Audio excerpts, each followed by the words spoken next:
ध्यान वाहिनी अध्याय 4 प्रबोध 4। सतोगुणी ध्यानी का लक्ष्य।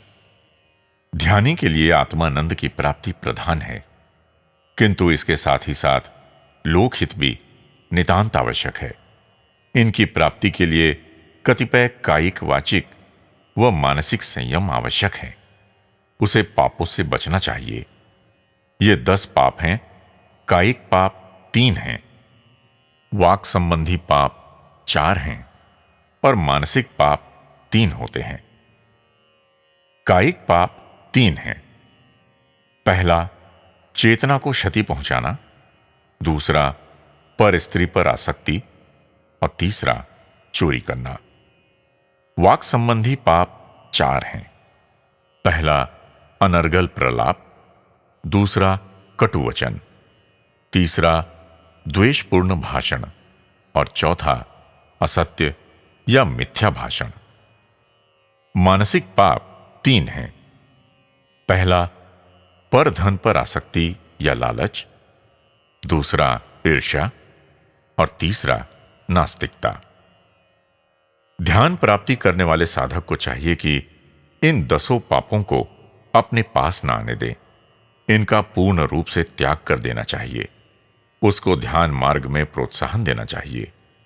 मानव को कायिक, वाचिक और मानसिक रूप से केवल शुभ कार्य ही करना चाहिए। अशुभ कार्य नितांत धर्म विरुद्ध होते हैं। शास्त्रों में भी कहा गया है कि शुभम ही मंगल है और मंगल ही शिव अर्थात कल्याण है। ऐसे शुभ कार्यों से ही मानव शिवम में विलय हो सकता है। इहलोक और परलोक दोनों ही की प्राप्ति इसके द्वारा हो सकती है। वो अपनी भी उन्नति कर सकता है और अन्य लोगों का भी कल्याण कर सकता है। ज्ञान का फल हित है और अज्ञान का फल अहित। हित यानी शुभ कार्य के द्वारा ही शांति, संतोष, शुभ और लाभ की प्राप्ति होती है। वास्तव में सर्वजन हिताय कार्य मानव का कर्तव्य है। धर्म में अपना समय व्यतीत करना जीवन का लक्ष्य है, उद्देश्य है। इस भौतिक संसार में बुद्धि सब चीजों की साक्षी है। वो उपाधि सहित होके चैतन्य रूप में रहती है।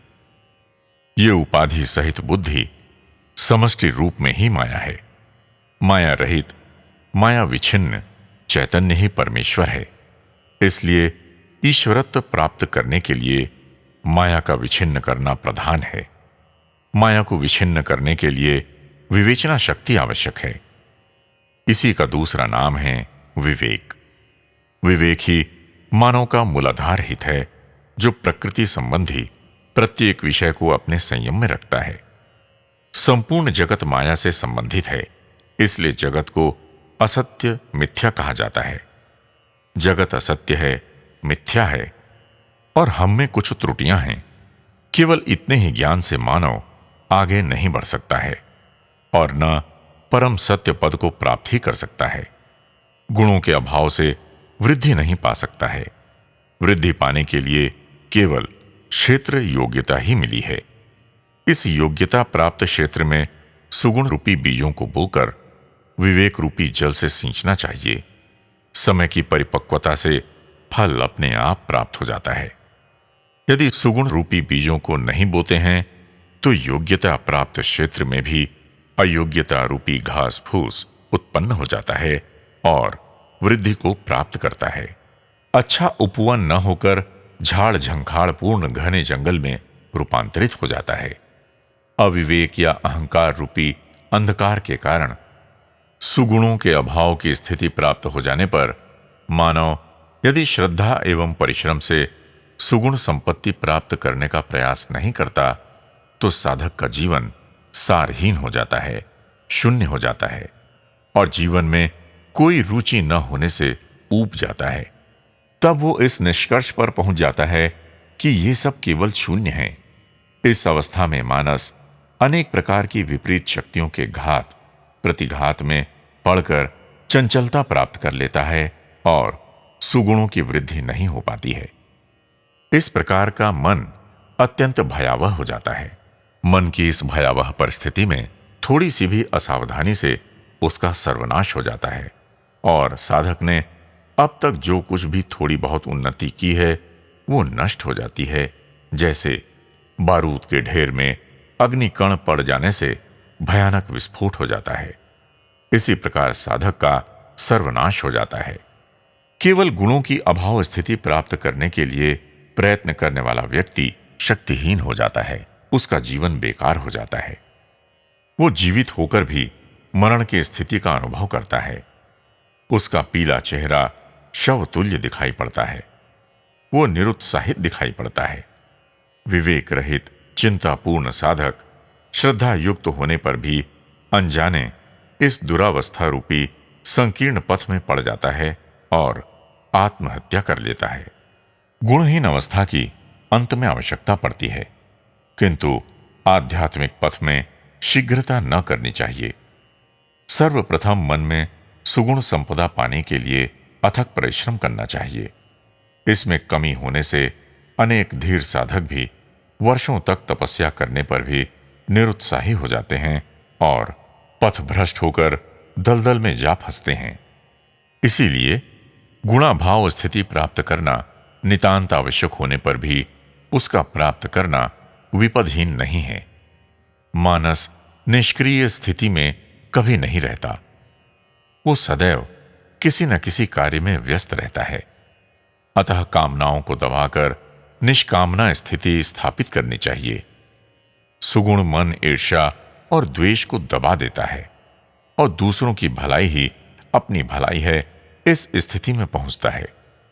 वो किसी की हानि नहीं करता है, सर्वथा सबका भला करने का ही प्रयास करता है। वो केवल सहनशीलता का गुण ही नहीं प्राप्त करता, बल्कि क्षमा करना भी जानता है। असत्य की ओर नहीं झुकता है और केवल सत्य भाषण के लिए लालायित रहता है। सुगुण मन काम, क्रोध, मोह, लोभ तथा अहंकार से विलग हो जाता है और प्रशांत स्थिति को प्राप्त करता है। माया यानी भ्रामक स्थिति से छुटकारा पा जाता है और सर्वदा सर्वहितैषी ही रहता है। ऐसे मन से निर्मल प्रेमामृत धारा अखंड प्रवाह रूप से बहती है।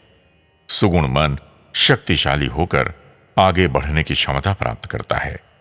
अच्छे अच्छे गुणों एवं भावनाओं की ग्रहणशीलता उसमें रहती है। इसको ही केवल निर्गुण निर्मय निर्मल मन कहते हैं। ऐसा ही प्रशिक्षित मन सर्वेश्वर में विलय पाता है, उससे एकाकार हो जाता है। दुर्भाग्यवश ऐसी अंतर्मुखी शांति का अनुभव करने का अवसर उपलब्ध होने पर भी मानव उससे अपरिचित होने से निज शांत अचल सत्य स्वभावों के लिए परदेशी यानी अजनबी हो गया है। आजकल के उद्वेग रूपी अनेक प्रकार के कल्लोलों सहित इस जीवन सागर में विश्रांति देने वाला तथा दे सकने वाला सत्य द्वीप केवल ध्यान मात्र ही है। जब हम सांसारिक कार्यों का प्रतिपादन करते हैं, सांसारिक विषयों पर ध्यान लगाते हैं, तो मन में वेदांतिक सत्य भी विद्यमान रहना चाहिए। करोड़ों वर्ष पूर्व के इस संसार की स्थिति का ध्यान करो। उस समय ये समस्त विश्व केवल दो वस्तुओं से पूर्ण था। एक तो ज्वालामुखी पर्वतों से निकलकर बहने वाला भयावह लावा प्रवाह जो पृथ्वी को जला दे रहा था और प्रलय का दृश्य उपस्थित किए था। दूसरी ओर साधारण दृष्टि से अगोचर सूक्ष्म अति सूक्ष्म जीवाणु अमीबा जो पत्थर की दरारों में या जल पर तैरते हुए विद्यमान थे, जो जीवन के अस्तित्व व तेज को सुरक्षित रखे हुए थे। इन दोनों में तुम किस बात पर विश्वास करोगे? जो विमर्श करते हैं वे इन जीवाणुओं का जिक्र ही नहीं करेंगे। उस समय निश्चय ही कोई विश्वास नहीं कर सकता था कि भविष्य इन जीवाणुओं पर निर्भर है। प्रलयकारी भूकंप व प्रलयकारी लावा का प्रवाह दोनों का मुकाबला करके ये जीवाणु कैसे जीवित रह सकते हैं और कैसे जीवित रह सके हैं? क्या यह संभव है? मगर काल की गति कौन जान सकता है? इस जीवन शक्ति ने विजय पाई। आंधी तूफान अग्नि जल इत्यादि पर विजय प्राप्त करके ये जीवाणु क्रमशः उत्तरोत्तर वृद्धि प्राप्त करता हुआ दैवी संपदा, कला, गान, नृत्य, शास्त्र, साधना संपन्न मानव रूप में विकसित हुआ, जिसने धर्म रक्षा में अपने को बलिदान कर दिया। अनेक प्रकार के सदाचारी व पवित्र पुरुष, यहां तक कि अवतारी पुरुषों को भी जन्म दिया। इन सब लोगों की जीवनियों से इतिहास भरा पड़ा है। चैतन्य देखने में आडंबर रहित दिखाई पड़ता है, किंतु प्रलय के महान आवेग से भी कई गुना बलवान है। इस प्रकार की तीव्र घटनाओं में पड़कर वो कभी कभी ऐसे मनुष्यों में विश्वास करने लगता है जो स्वयं माया के दास हैं। अपने विचारों को उग्रता से, तीव्रता से प्रकट करते हैं। ऐसे व्यक्तियों में यदा कदा चमत्कार के लक्षण भी हो सकते हैं, किंतु ये अस्थायी है, शाश्वत नहीं। स्थिति जब शांत होती है तो मानव चैतन्य माया रहित सत्य जगत में प्रवेश कर निमग्न हो सकता है। ये उच्चतम पद है जिसे ये प्राप्त कर सकता है। इस शांति से बढ़कर कुछ नहीं है। ऐसी सूक्ष्माति सूक्ष्म प्रशांत स्थिति में मानव ज्ञान पूरित प्रयत्नों से ध्यान की साधना से प्रवेश करके चैतन्य पद को प्राप्त करके उसके पूर्ण फल वैभव को अनुभव करके देव पद रूपी जीवन के गंतव्य स्थान पर पहुंच सकता है, जीवन का लक्ष्य प्राप्त कर सकता है। इससे परिचय न होने के कारण मानव इसके लिए प्रयास नहीं करता। ध्यान से कोई आनंद का प्रारंभिक अनुभव कर सकते हैं। ध्यान साधना ही उसे प्राप्त करने का मार्ग है। इसलिए इस प्रशांति आनंदमय स्थिति से और उसकी पहचान से, उसके स्वभाव से मन को अवगत कराना चाहिए। उसके लिए मन को शक्ति पूरित करना सबका धर्म है।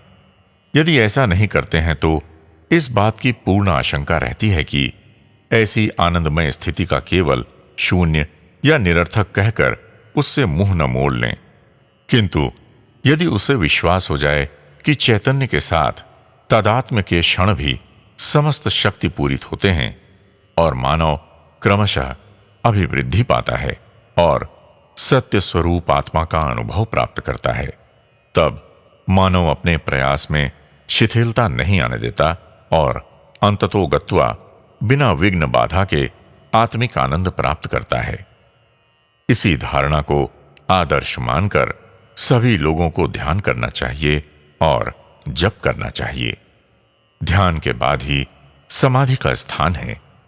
अष्टांग योग में ध्यान का स्थान सप्तम है। समस्त साधनाओं का मूलाधार ध्यान है।